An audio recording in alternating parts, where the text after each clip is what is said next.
Nigeria is importing dairy cattle from Denmark as it aims to double its milk output within 5 years. Now, this is part of a plan to cut dairy imports that cost the country $1.5 billion yearly.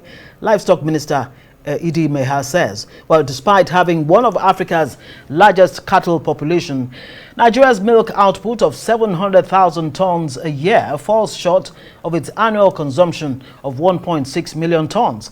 To rebuild its herd through intensive breeding, a Nigerian farm has already imported over 200 heifers from Denmark, outlining ongoing efforts to improve breed quality.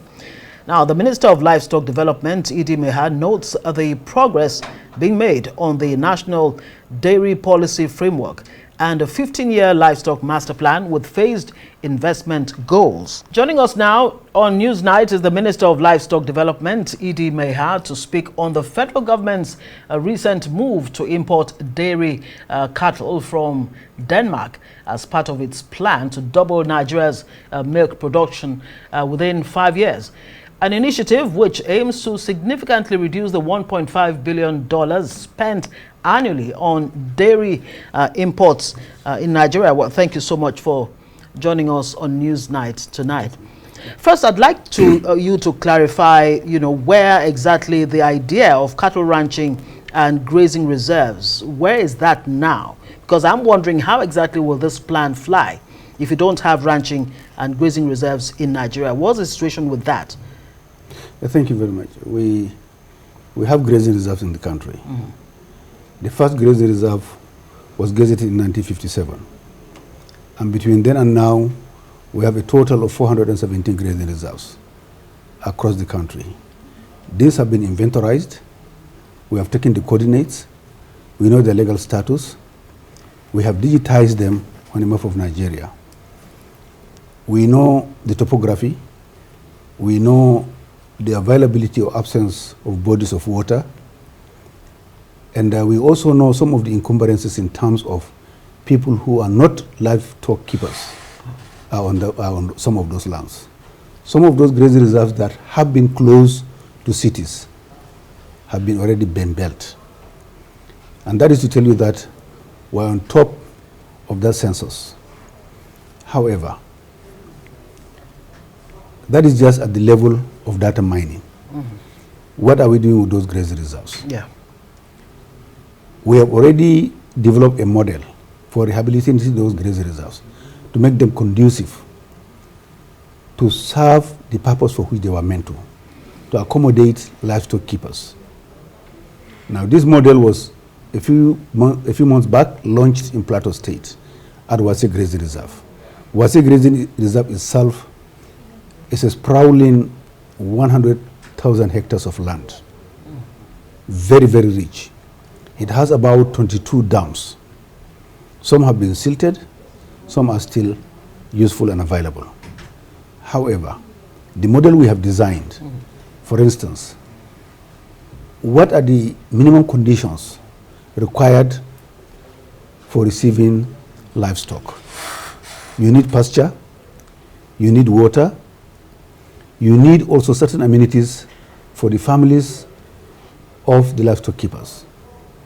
Number one, you need primary healthcare clinic for their families. You need school for their children. You also need potable drinking water. Mm-hmm. Just note that the earth dams we have are not meant for watering animals. Animals should have potable drinking water. In fact, the philosophy of the ministry for watering animals, if you can't drink that water yourself, don't give it to animals. That is the minimum requirement. Right. Because more than 60% of livestock diseases come from polluted water. We're conscious of that. And therefore, we're going to provide boreholes for watering both the families of the livestock keepers as well as the animals themselves. Now, on top of that, we are going to encourage pasture cultivation in those grazing reserves. And that means that once you have water sources as well as sufficient fodder, the cattle owners will have no reason to leave point A to point B. Why do they move about? They move about because it's a survival mechanism. If there's no water here, there's no pasture here. If there's water and pasture available during the rainy season, when the rain ceases and those pastures and water have been exhausted, so naturally they have to move. So that urge to move is what we are going to put a stop to by getting into massive pasture cultivation. We are not doing it. Two things will happen. We'll encourage pasture cultivation, commercial pasture cultivation, to go in there and grow pasture on commercial basis. We will also capacitate the livestock keepers themselves to learn how to grow pasture so that they become self-independent. Then that becomes sustainable going forward. Right. Now, once this happens in each of those grazing reserves, it's not going to happen tomorrow, but this is an idea that we have now planted in Wase, and we are working closely with all the state governors to make sure that this is achieved. You know, the grazing reserves have been so designated right from 1957 until date. There isn't a single one today that has all the amenities and the facilities I've enumerated. Of course, some have been provided over the years, but because of vandalism and lack of ownership by the users, they have degraded. Okay. Thank you, Minister, for that elaborate response. But let's talk about this, your plan to import, to bridge the gap for milk and reduce, of course, the $1.5 billion import. What exactly does this plan entail? And does that mean that you are abandoning the local breeds? And some experts will argue that even the best cattle need the right system, from refrigeration to veterinary care. What are you doing to strengthen the chain, the entire cold chain and infrastructure? Okay, let me correct one impression here. Yes, our indigenous cattle are suboptimally performing in terms of milk yield, even at the best of times. For instance, at the average level, you get hardly more than 2 liters. Of course, I've seen some farms where the indigenous breed are giving up to 8 liters per day, but that is an exception rather than the rule. So generally, on average, let's say 2 liters per cow, and that is far insufficient for the population of Nigeria, for instance. Now, if we want to leapfrog that productivity, what do we do?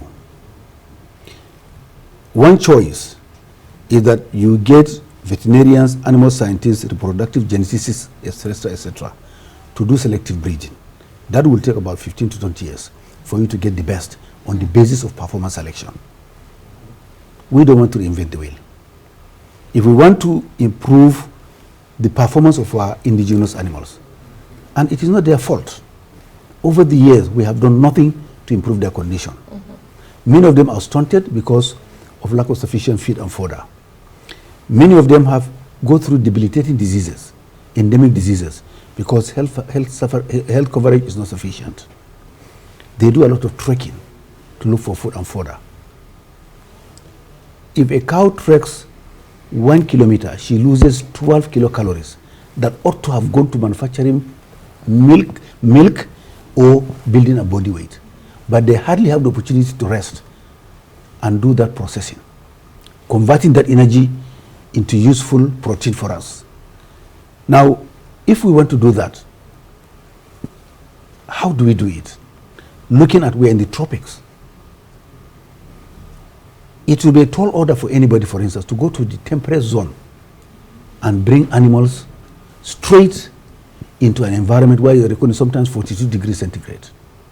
Those animals are sometimes under the condition of 0 degrees centigrade. Yeah. So we are not importing animals. Of course, some have done it. At that level, they have made sufficient preparations to receive that animal and provide near conditions as obtained in the temperate zones. So what are we doing? We want to genetically upgrade our indigenous breed, at least to move them from 1.2 to 2 liters per day to probably 15, 20, 30 liters going forward. How do we do that? There are 3 methods. If we are talking purely on genetic improvement, we can do natural servicing by bringing in bulls. Now, by the time you bring those exotic bulls, not in a large number, you bring them in a herd, they service our animals, and we get 50%. 50% inheritance from the exotic breed with all the positive potentials, and then 50% from the mother with all the hardiness, resistibility, and adaptation. And that means that the 50%, which is a hybrid, will perform better than the mother. This is one way of doing it. So you have that duality. You are getting exotic genetics as well as also retaining 50% of the indigenous genetics that have been adapted to this environment for thousands of years. That is one way of doing it. The second one is to do artificial insemination. When you come with the semen straws, using that method, you can now inseminate large number of animals and you still get 50%. So which one are we currently doing? Because we wanted to clear the impression that we're importing. Thirdly, you can do embryo transfer. Now, embryo transfer is just the human version of IVF. You get the embryo, transplant it into a surrogate mother when she's prepared. Now, all these three methods, we are doing them. Okay. But however, we are very conscious of one, the adaptability. We are taking it in a method and methodical fashion. We don't want to lose our indigenous genetics. We will preserve them in national gene banks going forward. All the genes of our indigenous animal will be preserved so that perchance in future we want to go back. But at the moment, if we want to dent our import bill, what do? We are adopting these three methods. To the importation of cattle, we know the conditions that obtains in all leading livestock countries. Denmark, Netherlands, UK, South Africa, Kenya, Brazil, US, we know them. We know what can survive here. We know what cannot survive here. We know what can survive here with additional comfort. However, we are not discounting importation of live animals, but we are conscious of where they come from. Right. Until and unless we have that capacity for modern, efficient animal husbandry management, where these high-grade animals, when they come in, remember when they come, you're not going to bush them. Feeding will have to be zero grazing.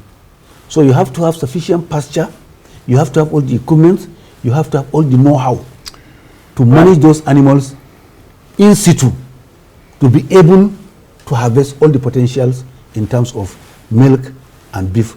Mr. Minister, it looks like you have done your homework. You really do understand this particular territory and how, to improve research shows that Nigeria actually produces only 600,000 tons, for consumption demand of 1.7 million metric tons of milk. That's about 35% of national demand. Number one, why the choice for the choice of the Denmark or Danish cows? Why not any other one like the US, Brazil, and all the other ones? Like, just let me land on this. And why the focus on this, milk project, improvement of the milk consumption or milk production, for that matter, in Nigeria? Is that the most fundamental issues that need to be addressed in the livestock sector? Now, why Denmark? There are two kinds of animals, cows, cattle in the world. Okay, let me say three. Right. One, there is a beef line, purely for meat.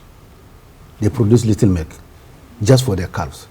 There is the dairy line, the dairy blood, that produces sufficient milk, beyond what the calf can consume. And then the human beings comes also to partake from that. There is the third line, we call dual purpose. They can give you both milk and meat. Now, where we are today, the choice could be, since we have a serious limitation, performance of our animals, so we are focusing on dairy. And this matter came up because yesterday we celebrated the World Milk Day. So we needed to emphasize, we needed to spotlight how are we performing on dairy and what do we need to do to reduce that import bill. $1.5 billion every year is a huge burden on our foreign exchange. No doubt. And every government, and particularly this government that had the wisdom and strategic vision to create the livestock ministry to be able to tackle this as a top priority and a number of other issues in terms of livestock transformation. Now, like I said, Denmark is a big player. Netherlands is a big player. Brazil is another. South Africa is another. Kenya, in fact, is self-sufficient in milk production. So we have a choice. There's a basket of all the dairy producers in the world. Yes, you can bring cattle from Denmark. Are you bringing the females or are you bringing the bulls? If you go back to my last illustration, when you bring the bull and cross with our own, you get 50%. Right. And that's the way we are going. But of course, if we have the capacity to manage those high-grade Frisian Holsteins that are today dominant in Denmark, since people today are focusing on Denmark. But in Denmark, we have two other breeds that are also equally good performers. You have the Jersey and you have the Viking Red, which we call Asia. Holstein is #1 in the world in terms of milk yield. Jersey is #2. But of course, she's #1 also in butterfat content, if you are looking for cream. Then you have the Asia, which is also a top performer. However, you have the choice depending on where you are. Today in our country, we have investigated, analyzed, and found out that yes, the Jersey can do well. You get the volume, but it is high input, high output.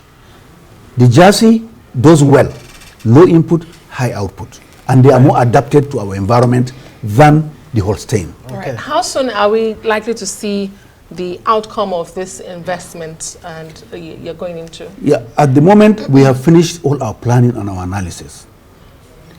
We have come with what I think, unless if there's a superior opinion, we are going to establish breeding centers across the country.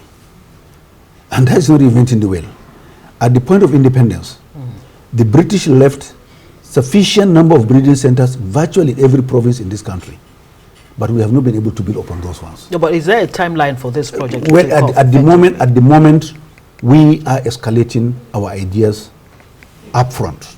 Once we do that one, we have done the investigation, we have gotten top players in the genetics industry all over, and we are now ready to start. And the best time to start is during this rainy season, because there is abundance of fodder all over the place. So even if you bring the live animals, there is something to feed them on. Even if you have animals today that are pregnant, it will be easier to manage them for the 180 days pregnancy, lactation. That's what we are looking at. All right. Honorable Minister, you do have your work cut out for you because beyond the economics of this, the nation also depends on your ministry for security to end the crisis between farmers and herders. We wish you the best of luck. We'll be watching your ministry very closely. Maiha is the Minister of Livestock Development here in Nigeria.